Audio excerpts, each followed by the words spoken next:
ఒకేసారి 2 సినిమాలు చేసే హీరోల్ని హీరోయిన్స్ ని చూసాం కానీ ఒకేసారి 2 సినిమాలు డైరెక్ట్ చేసిన డైరెక్టర్లని చూసామా? అలాంటిది స్టార్ డైరెక్టర్ శంకర్ 2 స్టార్ హీరోలతో ఒకేసారి సినిమాలు చేస్తున్నారంటూ తెగ చెప్పుకున్నారు అప్పుడు.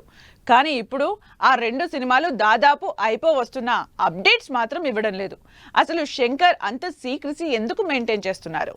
సౌత్ స్టార్ డైరెక్టర్ శంకర్ ఒక్కో సినిమాకి బాగా టైం తీసుకుంటారు.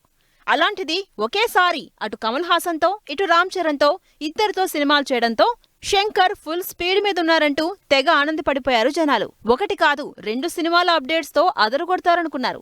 కానీ ఏ ఒక్క సినిమాకి సంబంధించి సరిగ్గా అప్డేట్ ఇవ్వకుండా సీక్రెసీ మెయింటైన్ చేస్తున్నారు. ఏదో సోషల్ మీడియాలో వస్తున్న రూమర్స్ తప్పించి అఫీషియల్ గా అప్డేట్స్ ఇవ్వకుండా ఫ్యాన్స్ ని పట్టించుకోవటం లేదు శంకర్. శంకర్ అప్డేట్స్ ఇవ్వడం లేదు సరికదా, ఇంకెవరిని కూడా అప్డేట్ ఇవ్వనీయట్లేదు. ప్రస్తుతం శంకర్ రామ్ చరణ్ తో గేమ్ చేంజర్ మూవీ తెలుగులో చేస్తున్నారు. రామ్ చరణ్ డిఫరెంట్ రోల్స్ లో పొలిటికల్ సోషల్ డ్రామాగా ఎలక్షన్ల చుట్టూ తిరిగే సీరియస్ సబ్జెక్ట్ చేస్తున్నారు. ఈ సినిమాని దిల్ రాజు గ్రాండ్ గా తెరకెక్కిస్తున్నారు. ఆఖరికి ప్రొడ్యూసర్ కూడా సినిమా గురించి ఏం చెప్పలేకపోతున్నారు.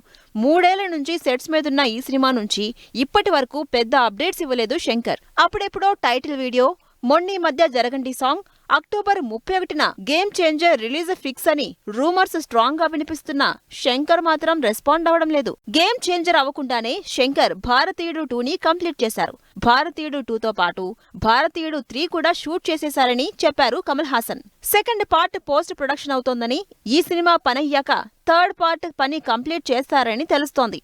అయినా సరే ఈ సినిమాల గురించి కూడా ఏమాత్రం కంటెంట్ రిలీజ్ చేయడం లేదు శంకర్. సినిమాలకు సంబంధించి అప్పుడెప్పుడో టీజర్ తప్పించి ఏ డీటెయిల్స్ ఫ్యాన్స్ కి తెలియకుండా చెప్పకుండా కంటెంట్ ని సీక్రెట్ గా ఉంచుతూ ఫ్యాన్స్ ని విసిగిస్తున్నారు శంకర్.